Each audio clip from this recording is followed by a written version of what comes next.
Hey, what's going on guys? Alex here with TFL, and that right there behind me is the all-new 2024 Toyota Grand Highlander. And we have it here in person, so in this video we're gonna climb all around it, check out all the features, see how much room there is inside, and really just see every little detail of this all-new vehicle. Let's check it out. The regular Highlander's been around for a while, almost 2 decades, and it's been a really popular car for Toyota. And actually, fun fact, it was the first mid-size crossover to come with a hybrid powertrain. But there's 2 things that make this new Grand Highlander very special. First is the size, and second is the powertrain options. So let's first talk about the size. The regular Highlander is a 3-row crossover, and so is this one right here. But the whole goal with this vehicle is to increase comfort basically, especially for those 3rd-row passengers. And Toyota is really pushing the idea that adults can fit in the 3rd row of this vehicle very comfortably. And we're gonna climb back there and check all that out. But a lot of 3 rows are really cramped, and let's be honest, they're made for kids. So we're gonna have to climb in the back and see how much space there is in this one. Wheelbase on this Grand Highlander is about 4 inches longer than the standard Highlander, and total length of the vehicle from bumper to bumper is about 6 inches longer than the standard Highlander. Styling though is very different when you compare these 2 vehicles.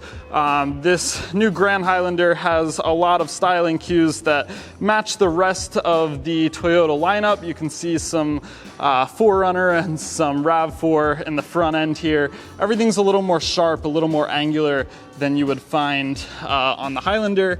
And same thing is true around back. Definitely a little sharper, a little more aggressive, and a little more angular as well. And yeah, I think it definitely matches the rest of the vehicles in their lineup.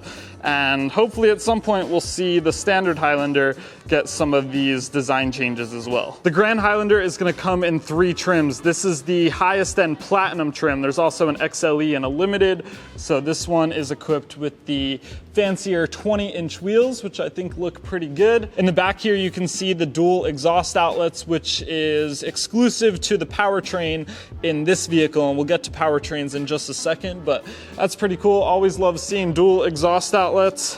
And yeah, here's just a quick walk around of the car. There's a lot of new vehicles coming out with Grand in the name, or like the Grand Cherokee L, where they're making an extended version. The Land Rover Defender is doing that too, with the Defender 130. And a lot of those vehicles, you look at the rear 3/4 angle and they just look like they keep going and keep going and keep going. And sometimes it looks a little weird, and I'm not getting that sense with this vehicle. It doesn't look too long or too big or too extended. It looks really good.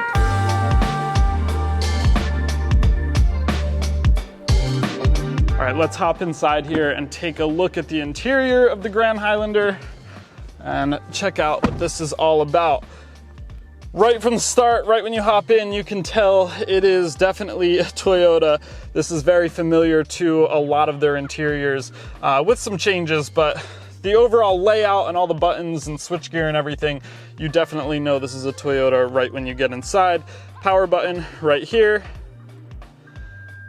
Power it on. I don't want to start the engine because we are indoors right now, but there you go. We have a big 12.3-inch touchscreen right here. Yeah, everything's pretty responsive and colorful. I like the glossy finish on the screen here. Toyota for a while was doing matte finishes on their screens. That's a good look. Big, chunky climate control knobs with the temperature right in the center. That's pretty cool. And some old school feeling switchgear here, which I know some of the guys at TFL will be very happy to see. Ventilated and heated seats in this vehicle here as it's optioned. We've also got some sensors for driver aids here. And then if we look up here, we have a fully digital cluster that, you know, you can definitely, we're getting all kinds of warnings here because the engine's not powered on. But you can cycle through here and, you know, control all your driver assistance features. And yeah, adaptive cruise control. I'm doing this on the fly here, so I apologize that this isn't well practiced, but you have a nice looking digital cluster there. And then if we look down here, we have 3 different drive modes on this car. So we have normal, push the center for that, eco, and sport. And the gauge cluster changes when you cycle through these to kind of change the theme. And then you also have multi-terrain select. So you can rotate this knob, you get a couple different modes for going off-road. So you have mud and sand, you have rock and dirt, and then over here we have a snow mode as well if you push that button, as well as looks like hill descent control. Here's our shifter right here. So just, you know, your standard park, reverse, neutral, drive. It's not like a traditional gated shifter, a shifter you actually pull back. It's one of the more modern pull back to select your digital gear sort of thing, but it works well. And then if we look up here, we have some more things. So USB-C ports, and there are plenty of them throughout this vehicle, which I like. And I like that they're not the old school USB-A ports. So we have one right here and another on the center portion. So 2 USB-Cs there, and then there's also another one over for the passenger in the dashboard. You've also got a little cubby here above the glove box, which is nice. And then over here next to the shifter, we've got options for drink storage. 1, 2, 3 spots for a cup holder, and this one is massive, and I'm sure it would fit my big Yeti water bottle. And then you've also got some more storage up here, as well as a wireless phone charger that is standard across all the trims, and that's really cool to see. And then over here, we have a very deep center console. Here's the key, in case you want to take a peek at what the key for the Grand Highlander looks like. It is branded Grand Highlander right there. But yeah, plenty of storage in here to throw all your stuff. You can close that off right there. And yeah, just a ton of storage in that. And then taking a look at the seats here, they have this ultra suede finish with these bronze accents, and the bronze carries through on the steering wheel and the shifter and all over the center console. And that is all exclusive to the Hybrid Max powertrain. And like I said, we'll get to powertrains in just a second. And there's a few of them, but these bronze accents are only available with the Hybrid Max.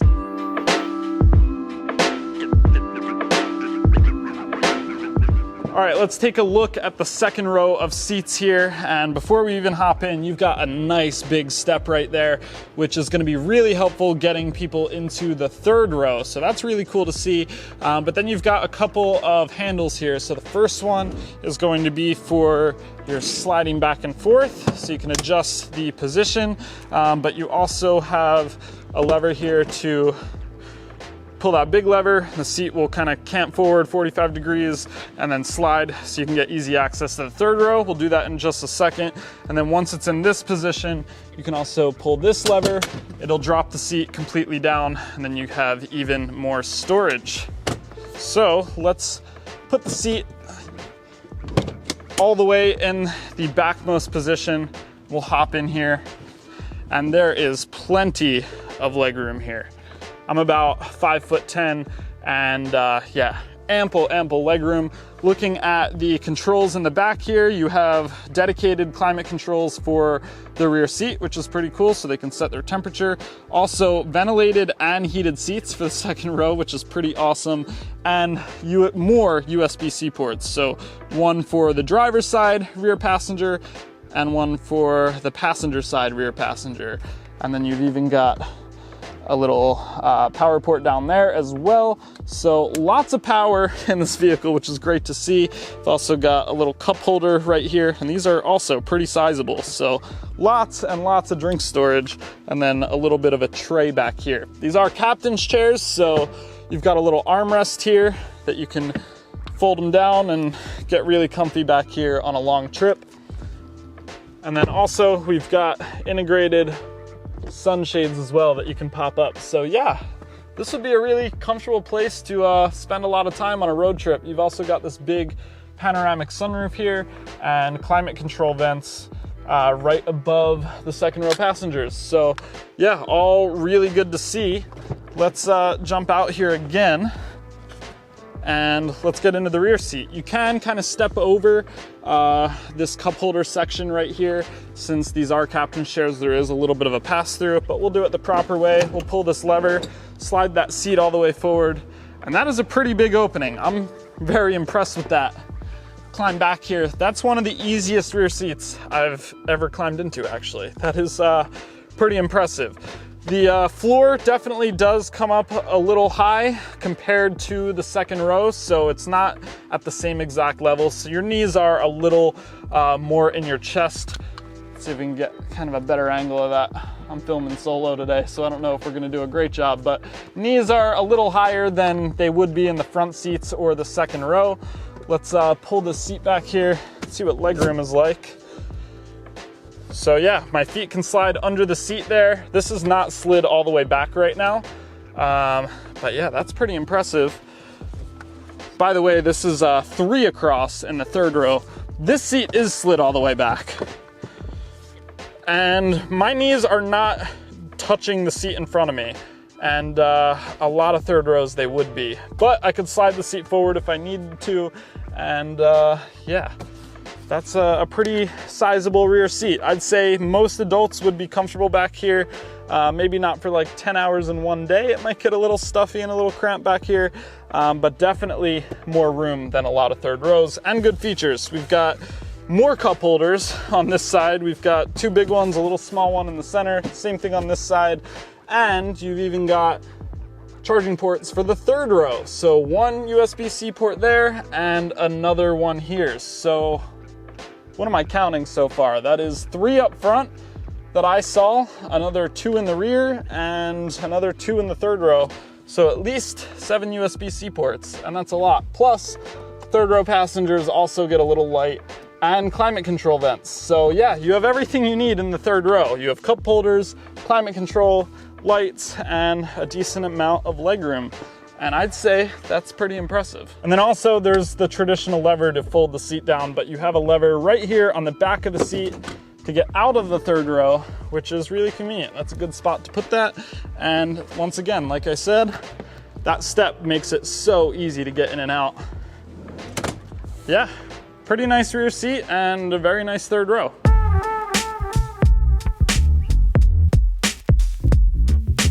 Now, one of the big stories for this new Grand Highlander is the powertrain. There's 3 different powertrains available, and 2 of them are the same as you're gonna find in the standard Highlander. So we still have the 2.4 liter turbo with 265 horsepower and 310 pound-feet of torque. Still have the 2.5 liter hybrid that makes 243 horsepower, and that promises 30 or mid 30 mile per gallon on the standard Highlander. And then there's this one, which is the new powertrain. This is the Hybrid Max. This is based around the 2.4 liter turbo, similar to what we saw in the new Toyota Crown, but in this application, the Grand Highlander, it makes 362 horsepower and 400 pound-feet of torque, and Toyota says it's the most powerful midsize SUV they've ever built. It'll do 0 to 60 in 6.3 seconds. So yeah, there's your 3 powertrains, and like I said, some of those accents you're gonna see, like the bronze on the interior,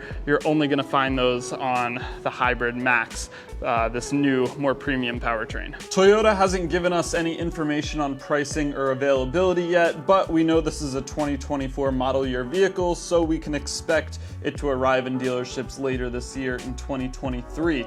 The standard Highlander XLE starts around $43,000, so we can expect this Grand Highlander to start in the upper $40,000 area, with the Hybrid Max going well over $50,000. So yeah, there you have it, the all-new 2024 Toyota Grand Highlander. There's everything you need to know. New powertrain, bigger size, more comfortable in the third row for big adults instead of just kids. We will definitely be getting some time behind the wheel of this as soon as we can get one to Colorado, or maybe they'll have a drive program. So make sure you stay tuned to alltfl.com. We're definitely gonna get this one out on the road and see how it compares to the standard Highlander and all the other 3-row SUVs on the market. Thanks for watching, and I'll catch you in the next video. Stay tuned for all the Chicago Auto Show updates throughout the week. See you in the next one.